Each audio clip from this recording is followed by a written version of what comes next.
Today. Hey, everybody, it's Tim Gillette with the Tim Gillette Show, and we are back here with another great episode. Today, I get to interview a longtime Facebook friend. All right, we've seen each other in a lot of things, but this is the first time I get to have her on my show.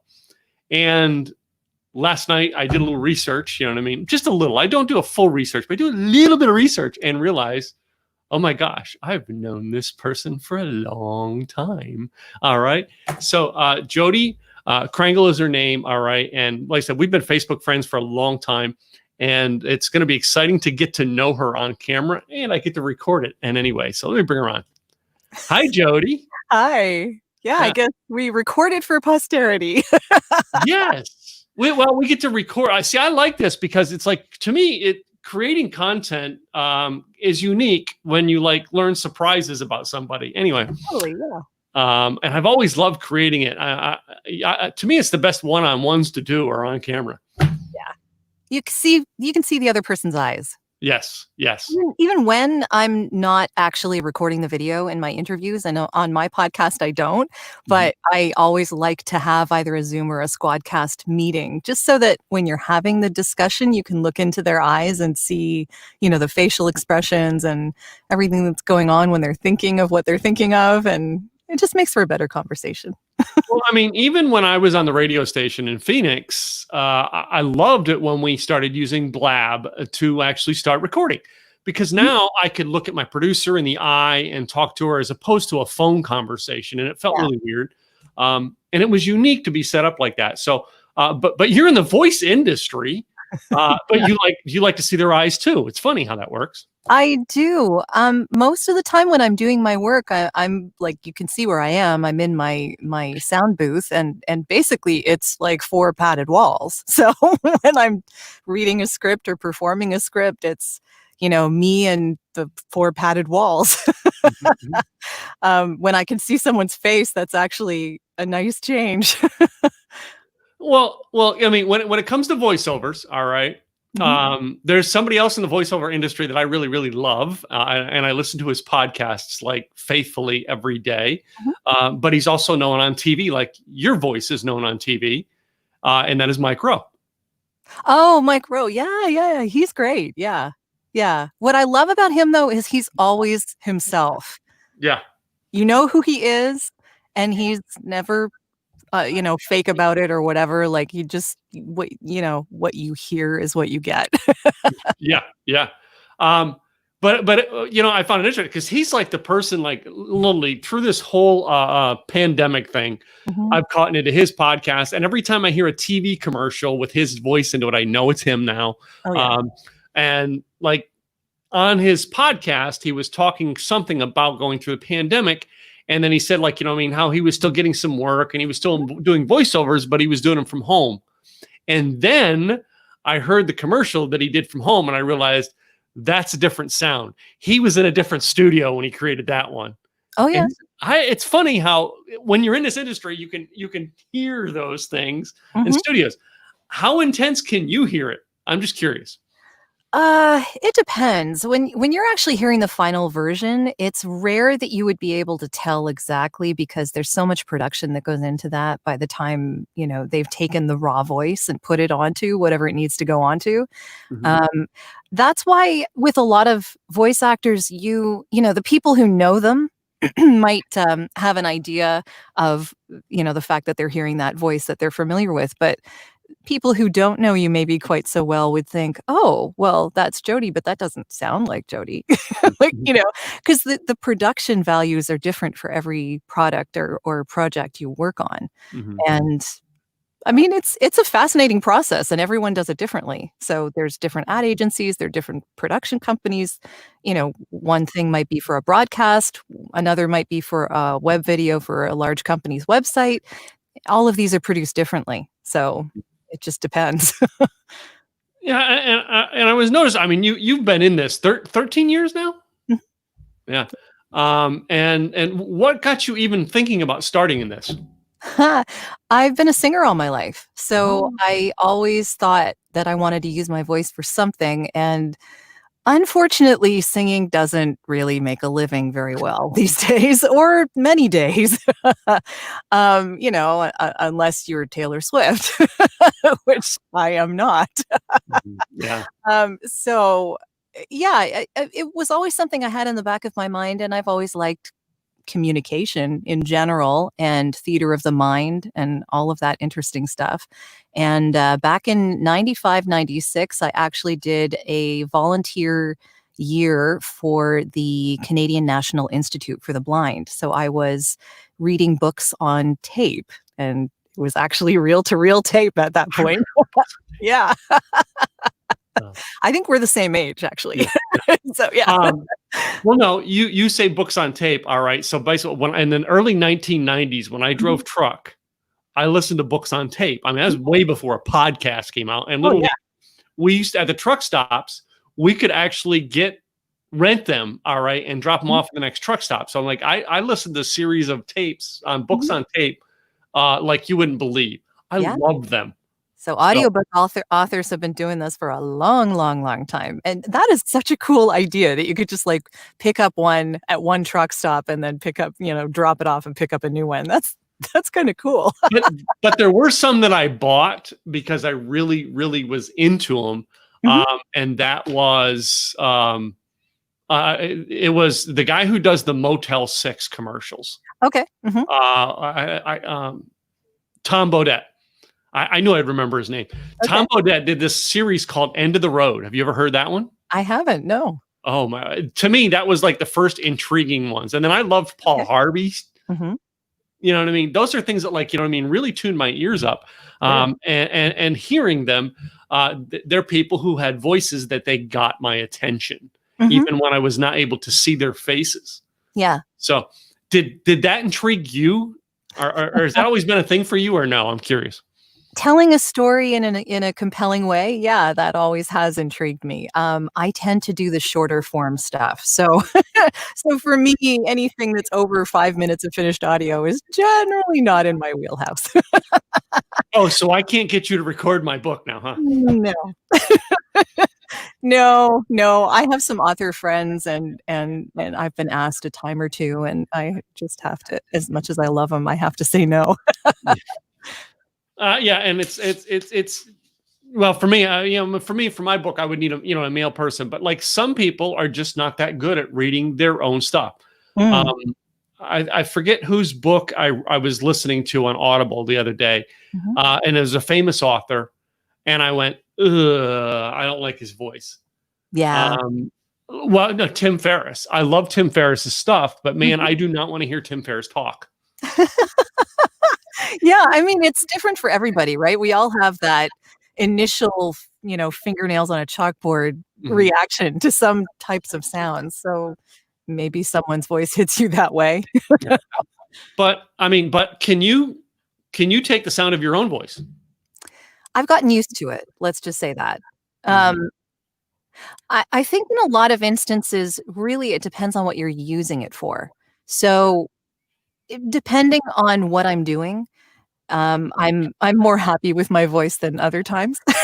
So it depends. It really, but generally I've taken a lot of coaching as far as the voiceover is concerned. And I'm always learning more things about what I can do with my voice. And that fascinates me. So if that gets me past the sound of my own voice on a recording, sure.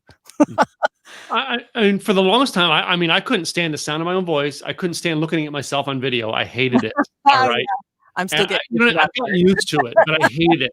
Yeah. And I've been known for saying, like, in the beginning, I loved blogging. I would rather write than be on video, but my audience want to be on video. Were you that way? Is it you would rather be singing, or you kind of love this now? I really love this. Honestly, I find it as much a challenge as singing is. It's all in the persona, really. And it's kind of a persona that you're putting on behalf of someone else while still being you. Yeah. So it's an interesting dichotomy there, because not only do you have to sell a product and, be genuine when you're selling that product, but you're still doing it as you. These are still emotions you're feeling. Getting that across is the trick, right? And getting it across quickly, because a lot of this stuff moves really fast. And being your own audio engineer at the same time, like that, voiceover people wear a lot of hats. Yeah. So Well, I mean, in hats, I was listening to like HGTV clips of yours last night. okay. And all right, now I've heard that those show clips forever because my wife and I watch HGTV, not knowing that was your voice. But like that's an awful lot of in detail stuff. Is that like a script they basically writers, or do you do some of the writing and editing of the copy, or is that all scripted for you? It's all scripted. Okay. The interesting thing about the HGTV stuff that I've done is I had to go out actually into a studio. The thing about a lot of those like home HGTV things is that you'd be surprised how many of them are produced in Toronto. Oh yeah, we figured that out. Yeah. So a lot of them. So I actually would go into a downtown studio and I'd watch the video of the episode itself with timings and everything on them. And then you'd have to say your lines within that timing while still being a part of the action, So there's a small bit of acting in there, and that you need to make it sound like it's a part of the show and you're commenting on the show. They helped direct me, obviously, but no, I didn't write any of the scripts or anything like that. But it's kind of like patting your head and rubbing your belly at the same time. It's a little like that. TV in-show narration, yeah, that could be a little like that. Well, yeah, well, I mean, getting into it, all right. Would something like that? Are you able to do a lot of that in like one take, or how many takes do you have to do it in? Like an actor may sometimes do 3 or 4 or 5 takes or 100 takes a scene. Yeah. It depends on who's directing you and what they want to get from you and how fast you can get there. So part of the thing about being a voice actor is you need to be directable. And that is big. That's huge, because if you can't take direction and you can't pivot when someone tells you to do so, you're going to be there for a long time. Well, in my industry, you got to be coachable. I mean, come on, exactly. It's the same deal. Yeah. It's the same deal. So I mean, it's so often I think I find people who are they refuse to be coachable. And you know what I mean? Then I look at someone like you and now years later, I find out all this stuff that is your work. And I go, man, I can say, yeah, Jodi's really great. Or I can say Jodi is really coachable to be able to now knowing that what you've had to do to put that out. Yeah, there's a lot that goes in. And I don't think anyone in either of our industries, I'm sure, ever stops coaching. You just, there's no reason to stop learning ever. Yeah. Yeah, I'm curious. How did you start landing the gigs to do some of the TV voiceover work? Was that marketing on your part, or was that just like, what do they say? Not applying, but what is the auditioning? Auditioning? Auditioning. Yeah. I forget that word, auditioning. It's okay. A lot of them?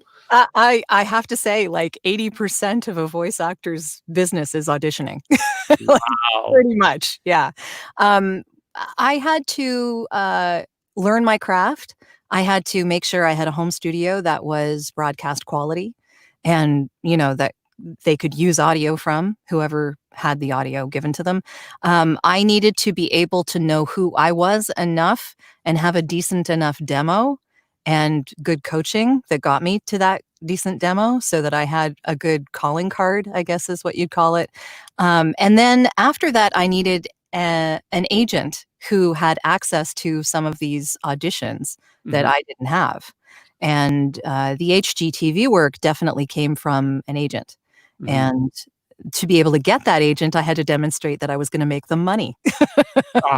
Well, that's really the bottom line right there, right? You don't get an agent if they don't believe they can't make any money from you.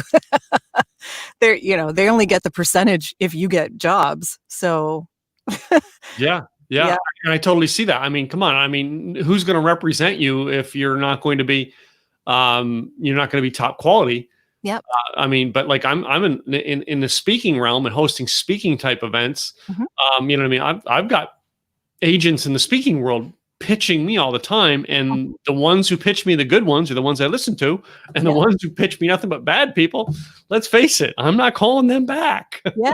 That's what happens in the voice agenting world too. Same thing. If you can't give the people that you are trying to get voices for good voices, Mhm. send them good stuff, then they're not gonna ask you again. Yeah. You only get so many chances. So I admire the work they do. It's a lot of work, especially now.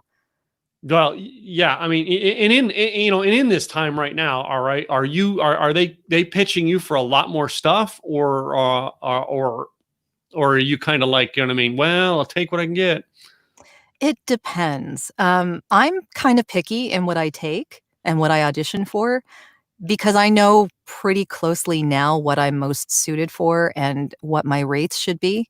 Mhm. And if the project I'm being asked to audition for doesn't meet either of those criteria, I'm going to pass it by because I have other things to be doing. Mhm. Mhm. And some of that just involves marketing on my own.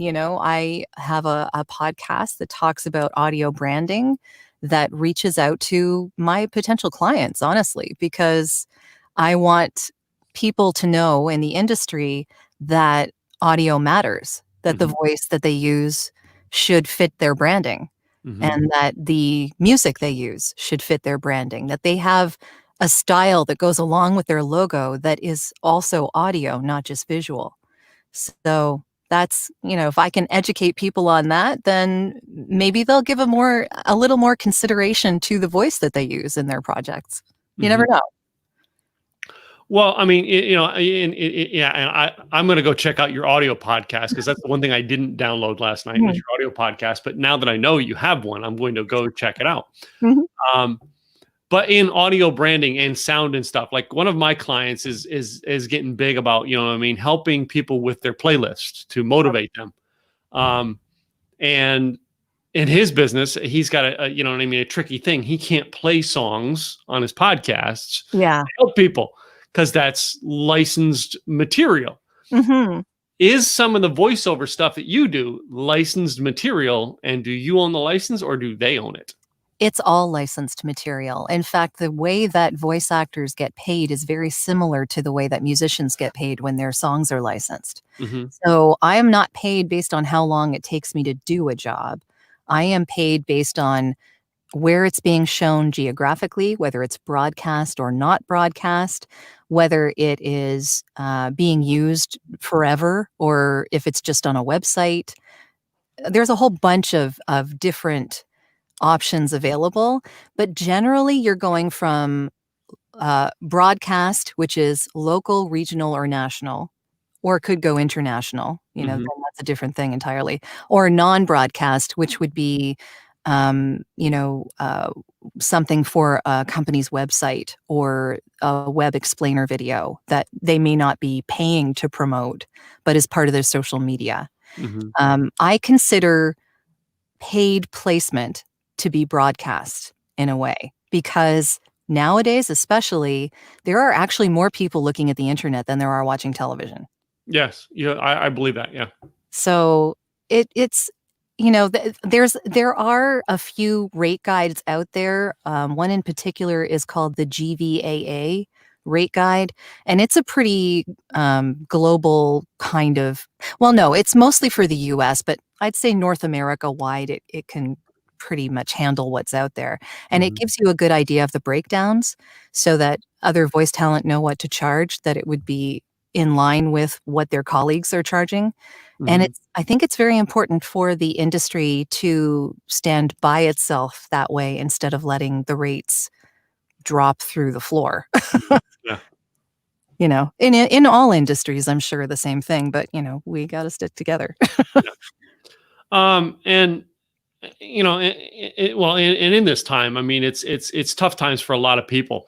And those people who watch our show, they've gone through some tough times, and it may not be your forte to give them advice, but what advice would you give them All right. In someone who's basically had to kill what you eat for your entire career. Oh my goodness.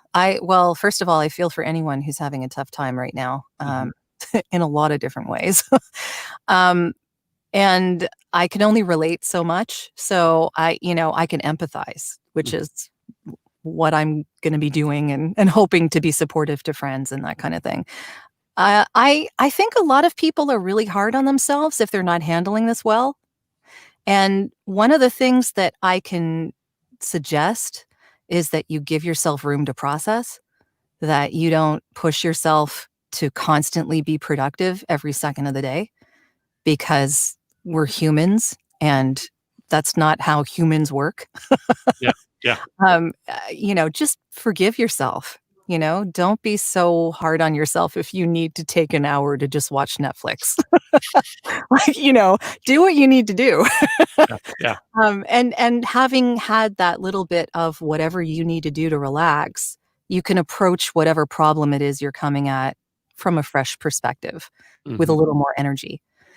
And, some people do that with playlists. Yeah. Yeah.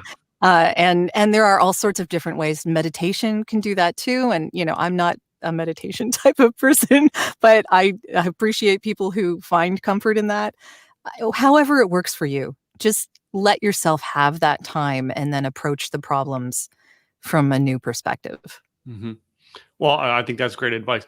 But I mean, a lot of people, they have to think about that. I personally, I always, on my TV, my office TV has CNBC playing all the time because of the fact of financial news. Okay. This morning, their news got turned to all the riots and stuff like that. Yeah. Okay, I don't want to hear it. I'm out. So I have a movie on right now. Right?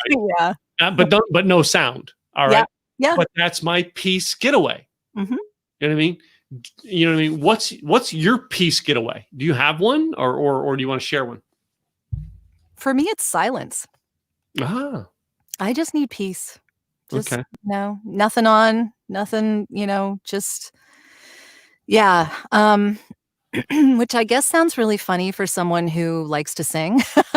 But the funny thing about it is, and I just find that if I'm listening to music, I can't just listen to it. I can't just sit back and let it wash over me. I have to analyze it.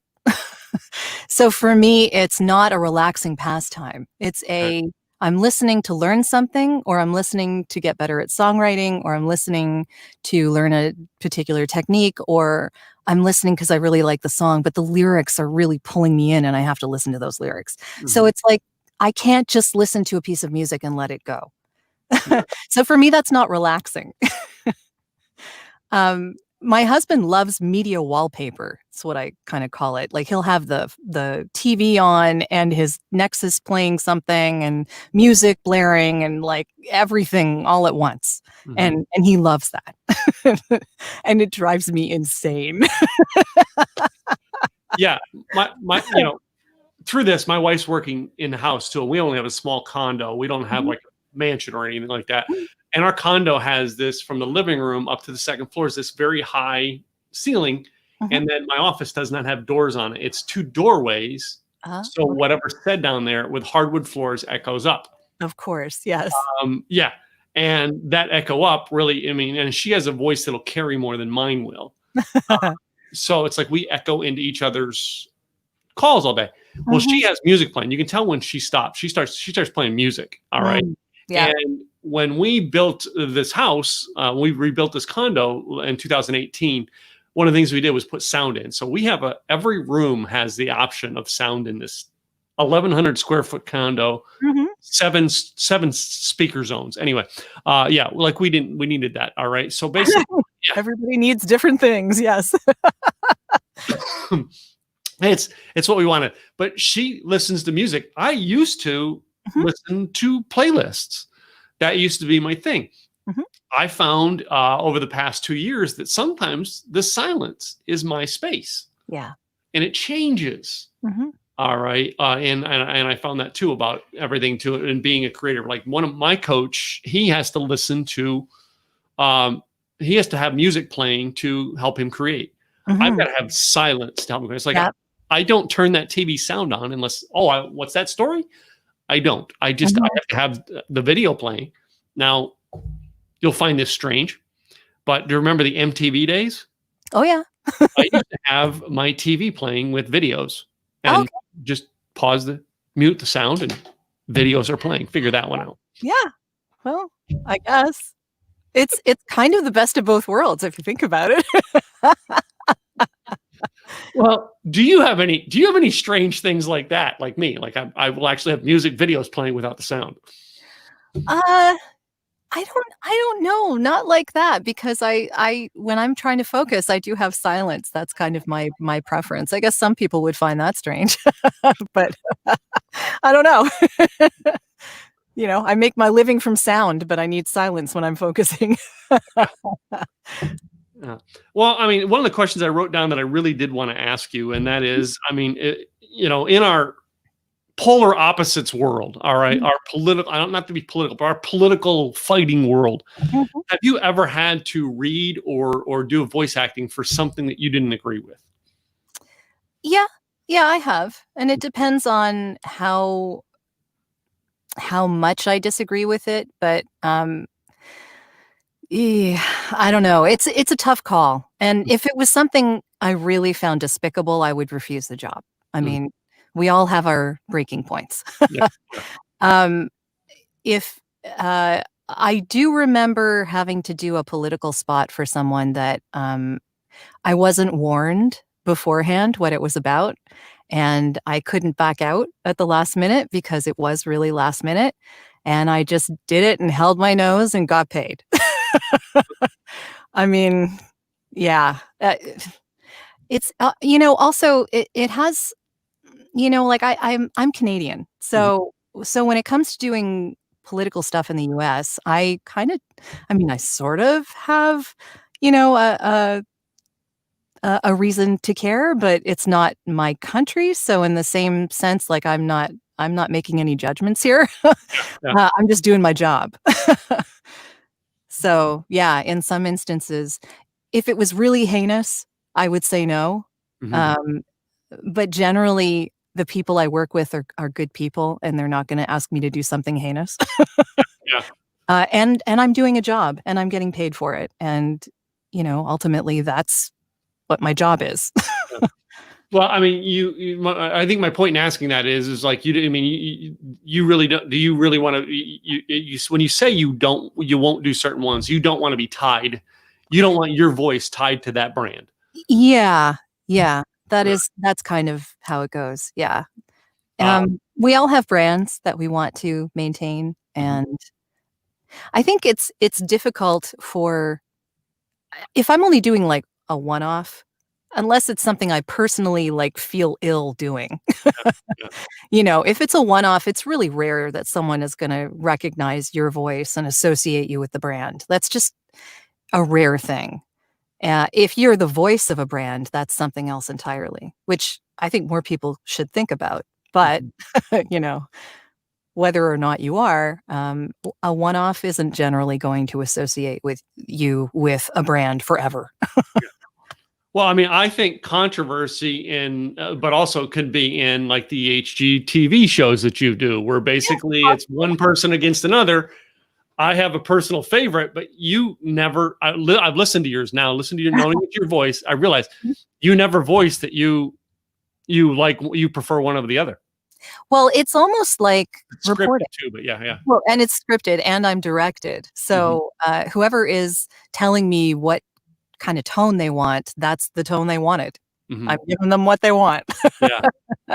So being able to interpret the words they're using to get them the performance that they want, that is being directable.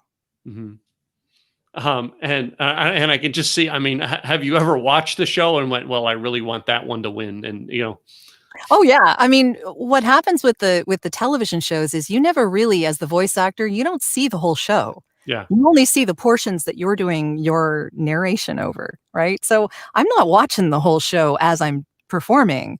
I only get to do that later. And then it's like, oh, that's why they had me do that. So yeah, when you watch your finished, when you watch the finished product, do you sit there and go, Oh, yeah, they manipulated my voice to get me to do that. Well, yes and no. I mean, all of these reality shows aren't really reality. We all know that, right? I mean, I do, but anyway. they're staged to a certain extent, and the extremes are brought out, let's say. That happens in a lot of instances. But, but yeah, you are being manipulated in a way. That's what happens in these shows. So it's meant to look like reality, but really a lot of it is staged. Now I have one of my oldest friends had his own reality show as well as he was on some of them, Mhm, and then he's been on some of the even HGTV shows. But then I have another friend who's on like this was on Discovery Networks here in Dallas, and mhm, actually when I was starting 10 years ago, I was at a function where he was there and they were recording, mhm, and I'm standing back there watching the recording. All right. And watching the whole script. I mean, I watched him stand there and plan the script out, mhm. record it. All right. And then do it. And then I watched it on TV 6 months later. I was like, that really wasn't what was happening, but oh my God, that now I understand it. Yeah. And I see what they make them out to be. Mhm. But voice, you know what I mean? I wonder how much they're coaching them and how to put the voice out in what they're doing as well. Anyway, whole other topic way There's a off. lot of coaching. Yeah. Anyway, Mhm. so I mean, you've been doing this for years, all right. You got some other interests, all right. What are we? What are the people that you want to do work for that are independent, not the TV, but like web designers and stuff like that? What are those people that you really want to work with? I love working with ad agencies actually. A lot of well, the reason being that they see a lot of different clients, Mm-hmm. and so the work is different every day, which I love. But in particular, I work with a lot of healthcare clients and finance clients, Mm-hmm. and just love both industries for a lot of different reasons. But I'm enjoying that kind of work. And video production companies also have the same kind of deal where every day is different and it depends on the clients that you're working with. And it always depends on whether or not my voice fits the client's brand. Mm-hmm. Mm-hmm. So yeah, it depends on what a client is after and what kind of feel they want to match their company image. Okay. And and along that, I mean, if you're getting the right feel and stuff, are you mentoring anyone else in this field to help bring them up into it right now?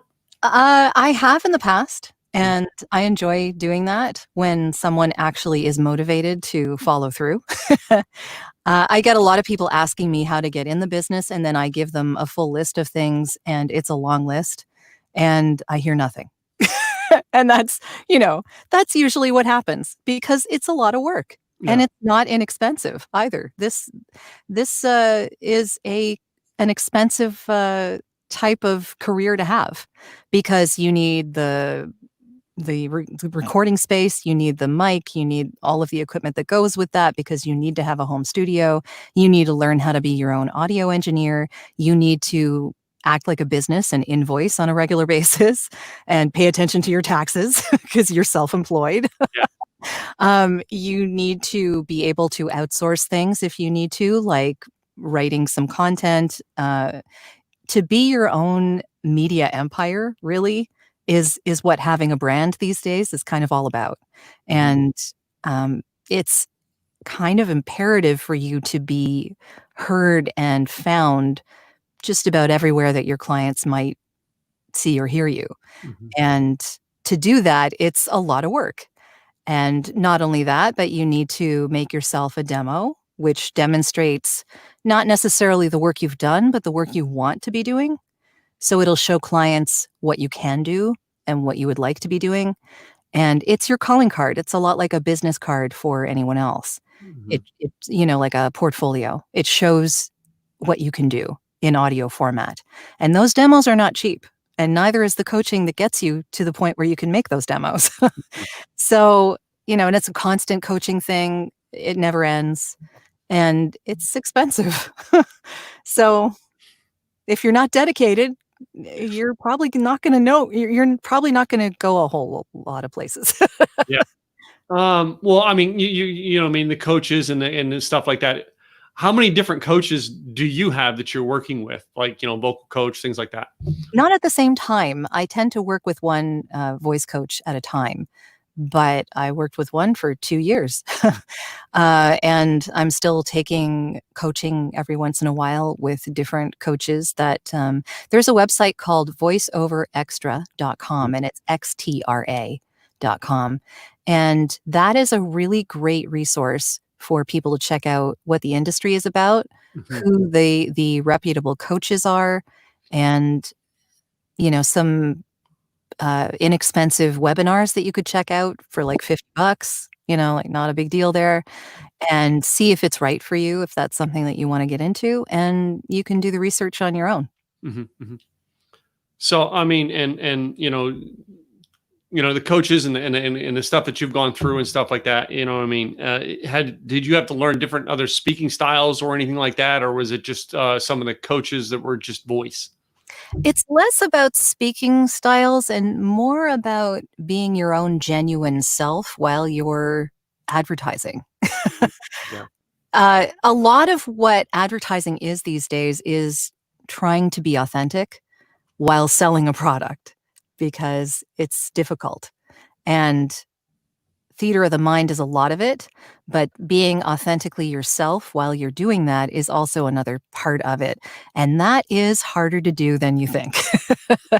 It's especially harder to do than you think when you're inside a padded room talking into a mic with headphones on your head. Like it's completely um just not real. What Mhm. you're in is just completely not real. And Mhm. you have to make it sound real Wow. while being yourself. Okay. There's a So, lot that goes into that. That takes coaching. you along that lines, all right, with a little Mhm. twist is like being real, being coached, being able to go through all that. What is your biggest challenge that you went through in building this? Coming to the realization that being me was okay. Mm. There's a lot that and heck, that comes with age. I mean, you've probably experienced this too. Mhm. As you go through life, you understand and you start to understand as time passes that it's less important to be perfect and more important to be real. Yeah, yeah. And being real and being authentically yourself at the same time is hard because a lot of us are comparing ourselves to each other. We're trying to get things accomplished that we don't think we can get accomplished. We're holding ourselves back. Um, but there comes a point in your life where you just have to say, I'm me, and you can take it or leave it. And there's a certain amount of freedom that comes with understanding that. And relating that to voiceover, when you're auditioning and you're trying to sound like someone else, people can hear it. They can hear it. It's there. It's almost as identifiable as looking into someone's face while they're not being themselves. Yeah.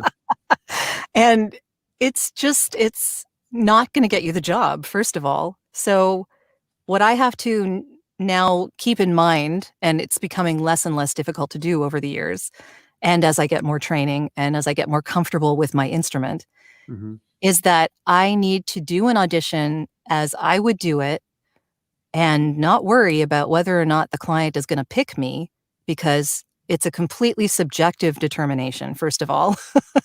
And if they feel that I would authentically represent their brand well, that's great. Mhm. I'm happy to do a job with them and would love to represent them.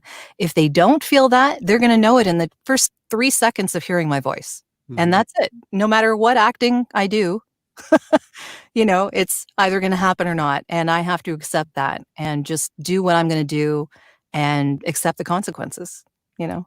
Wow, wow. So, I mean, you talked a lot about being yourselves, and you know what I mean, and it was something that you had to challenge. What would you recommend to someone who does want to get into this? Into voiceover? Yeah, into voiceover acting. I would say that voiceoverextra.com website is Yeah. probably the best place to go because it will give you the state of the industry in a really easy to understand format basically it's a big website that has a whole bunch of resources having to do with voiceovers and the business of voiceovers and the performance of voiceovers. Cool. And it's a delicate balance because you need to have both. You need to have the performance and you need to be a business person. These days, it used to not be the case. Yeah. You used to be able to just go into a studio and do what you love doing, and that's it. You didn't need to worry about anything else. Nowadays, nope. Sorry, that's not how it is anymore. Yeah, and I actually have a friend who actually his kids going to school for something else, but he said he told his children he would pay for their college that if they whatever major they wanted, but they also had to take business as a minor, so they understood running it as a business. Yeah. Let me ask this: what equipment do you use, or do you like to share that? What personal equipment do you have that you recommend? The equipment that I have is pretty expensive, so I don't know if I would suggest it for people just starting out, but I'm using a Sennheiser 416 shotgun mic, and it's basically the same kind of mic that you would see on a boom with a film crew. Okay. And the reason that I'm using it is it's kind of a standard for the voiceover industry at this point because a lot of promo people, the people who are announcing in between the television shows and announcing the new television shows coming up and that kind of thing. Those promo people use the shotgun mics a lot because the voice pops quite nicely. It's nicely out front. I also have a TLM 103, which is a Neumann mic, and it's a beautiful mic. It's a large condenser mic. These are both condenser mics. And it's used for singing more often than not because the shotgun mic doesn't work for singing. Okay. And you know what I mean? I guess, the studio yourself. All right. Do you actually, is that just a small thing you have around you, or do you really have a studio? It's a 5x4 enclosed sound treated booth. Oh, okay. And it was custom made for me. So we sort of did it modular, actually. Each of my walls are two pieces and they're screwed together, and then the door, and then you have the ceiling on the floor. And the reason we did that was to sort of emulate what's another type of booth, which is called studio bricks. And it's a very expensive type of studio build that kind of puts the booth together like Lego almost. Things slot in together. And so I wanted to be able to take this with me, heavy as it is, if I moved. Okay. So it's not built into the wall. It's like a room within a room. So each of these walls can be unscrewed and taken apart. The door, the ceiling, the floor, they can all be taken apart and brought elsewhere. Oh, wow. Yeah. So, well, I mean, I've gotten every one of my little notes here crossed off that I wanted to ask you. Okay. I do want to say, though, you know what I mean? It's been a joy having you on here. Tell everybody, I mean, if they want to find out more about you and services you provide, what is the best website that they can reach you at? That would be voiceoversandvocals.com. Yeah. Voiceovers, plural. With an S, all right, for third grade minds like mine. Yes. That's something I didn't ask you. How much education do you have before you get into this? Before I got into this, I have a BA, but I only did a 3-year degree. Okay. So, yeah, but like English. I have no degrees, and people are still. I have an English literature degree. Woohoo! What does that qualify me to do? Drive a cab? I don't know. Hey, I went to truck driving school, so okay, there you go. Yeah, I could drive a truck, maybe. I can, but I can't anymore. So okay. I didn't even finish paying off. I don't remember how much money I borrowed, but for my school loans, I had a seizure, epileptic seizure, like 2.5 years into my truck driving career, and my goodness, it was over. I was done. So wow. Yeah, and I'm just out of the industry, and I have been for almost 30 years. Hey, it's Ross Brand. Hey, Ross. Good guy, man. Great mutual friend. I've got to get him on and interview him on my show. But anyway, yeah, good guy. So much. My husband has wanted to do this for years. Sure. Oh, I haven't seen Jodi in a while. And then we have Jodi does have nice work. Doug Kale. All right, so those are our Thank comments. you, Doug. You know, Doug, I don't. I don't think. it's interesting. I make my broadcast available on Facebook to be open, so Mhm. my guests can share them, Yeah. and I find that's how I meet new people. Anyway, what a cool I don't idea. know. You never know who you're going to see. Don't. So, well, I mean, this has been entertaining and it's been fun, but I've got to finish up my podcast with my famous game, Okay. and that is called This or That. Okay. Now, I seen Sammy Hagar do this on his TV show, and I thought, hey, I'm cooler than Sammy Hagar. Okay. And I usually put that question in there, which it's not in today's, but I put that in there. Who is better in Van Halen, Sammy or Dave? I wouldn't be able to tell you. You don't know. You don't care. Okay. I don't know the names. Put it that way. Okay, I like Van Halen, but I don't know the that one in my this or that questions. But anyway, I give you two choices. You tell me which one you prefer. Okay. I promise not all of them are fun, but some of them are controversial. Okay. I got to have fun with it. So I start off with to find out who my nerds and geeks are, and that is Star Wars or Star Trek. Oh, both. Come on. Jeez, don't make me pick.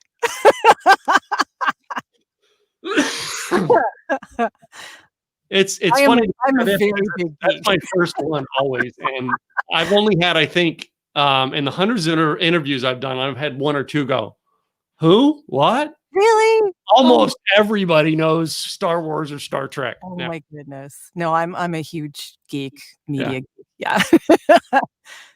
I wasn't, but I have been over the past 10 years. So anyway, my next one here is kind of a ladies type question. And that is do you wear the heels or boots? Boots. Boots. Okay. Oh yeah. Heels suck. They seriously are awful. Like those country western boots like Tim wears? Actually, I do have a couple of cowboy boots, and I got them in Nashville, which is a wonderful, wonderful city. I actually have my most pristine pair are from Nashville. However, I got them in California. Okay. The lady who used to be my fashion designer and friend had, for a client in Nashville, he needed boots for something and he went and had them custom made for him, wore them one time to an affair, our dinner in Nashville, and then gave them to her and said, here, get rid of them. Oh my God. She paid like $1,000 to have them made. And I got them. She gave them to me for $300. I'm like, that was a steal. Yeah. Anyway. And those boots are made to last. Oh yeah. They're my most comfortable pair. Yeah. That's insane. Okay. That was a stupid waste of boots from that guy. He missed out. You benefited. I cashed in on that, Cal. Yeah, you did the right thing.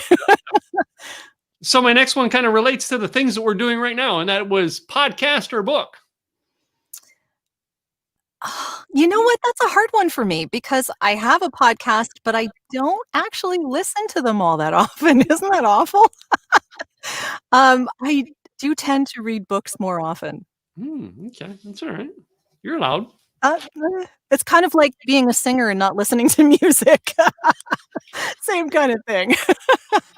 Yeah, one of my old friends was connected to Don Felder, who used to play with the Eagles. And Don actually said when he's writing new music, he doesn't listen to anybody's music. Oh yeah, and I get that totally. Down because he doesn't want his music to even have a tinge of sound of the other person. So yeah. My next one here goes into some food products, and that is tacos or hamburger. Hamburger. I will gladly pay you on Tuesday for a hamburger. Oh yeah, good burger. Oh, also I'm keto, so their tacos are a bit hard.